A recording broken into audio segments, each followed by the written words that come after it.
Hello and welcome back to my channel. If you're new here, my name is Fletcher Nelson. I am a third grade teacher in Minnesota, and I just finished up the second week of my 10th year of teaching. So yeah, we had a 4-day week the first week, and this was our first full week. I would be lying if I said I'm recording this during the school week. It is currently Sunday, September 17th, and I'm recording this now because last week I got my first cold, and I didn't feel very well on Monday, Tuesday, Wednesday. I was super busy with volleyball. I had 3 games. I had my Monday night league with my team and then our 2 scheduled games on Tuesday and Thursday. Wednesday, I had a negotiation meeting for our teacher contract. So it was just a busy week, but I'm going to tell you now what I did during our second week of teaching. It was a good week. It was a little bit of a long week just with all that stuff going on. It went fast, but I don't know.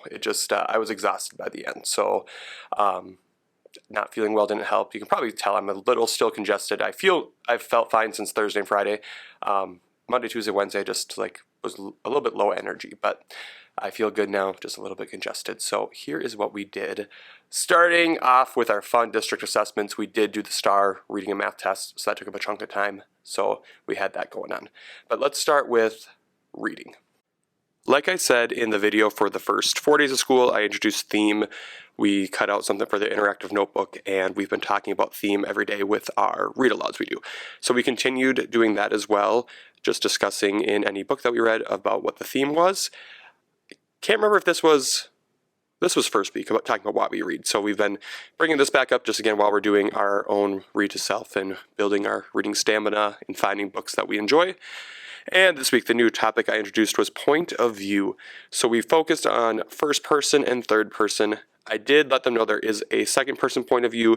That's not very common. So we focused really on first and third person. And again, anytime we read a book, we talked about what point of view it was written in. I did make an interactive notebook piece for point of view as well. I did not print, and we didn't do that yet. We will do that this week.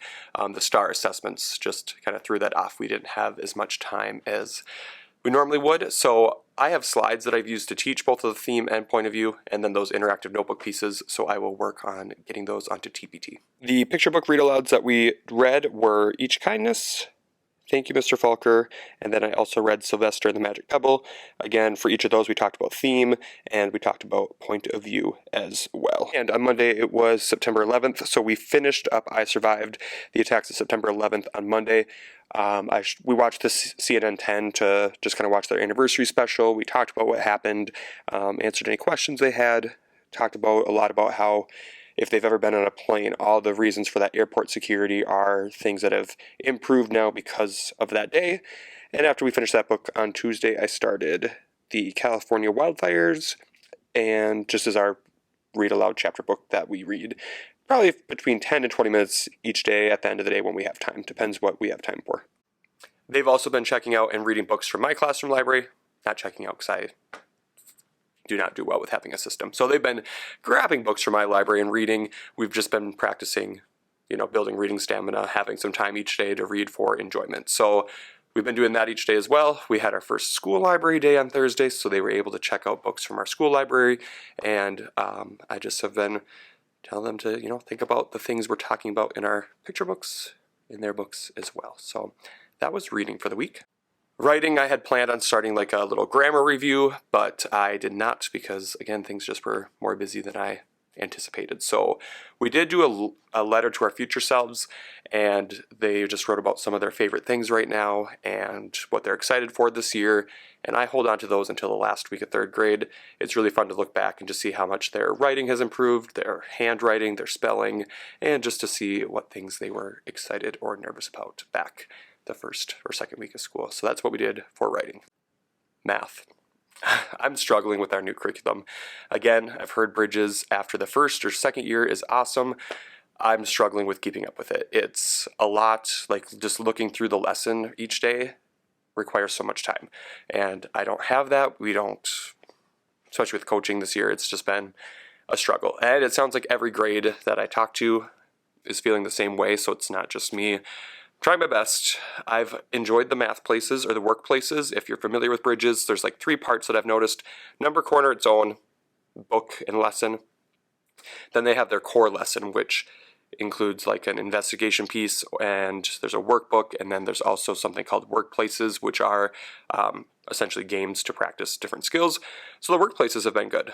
The actual core lessons, just there's so much to it, and looking through the pages, it's like scripted, so it's a lot just to like try to look at before you teach, and so I'm just struggling through that. Math used to be something that I looked forward to teaching each day. I had a lot of slides I liked to use that were already made. I could just kind of hop into it, and it was great. This year, it's a struggle. So I'll share one thing from last week I did actually like. One of the workplace games was Target 20. So we had their cards that come with the curriculum. I think they're 0 to 10 maybe are the numbers, and there's 4 of each in each deck. And they would choose 5 cards. Out of their 5 cards, they would choose 3 numbers that would get them closest to 20. They could go over or under, and their score was the difference. So if they got to 22, since the target is 20, their score would have been 2. If they got to 16, their score would have been 4.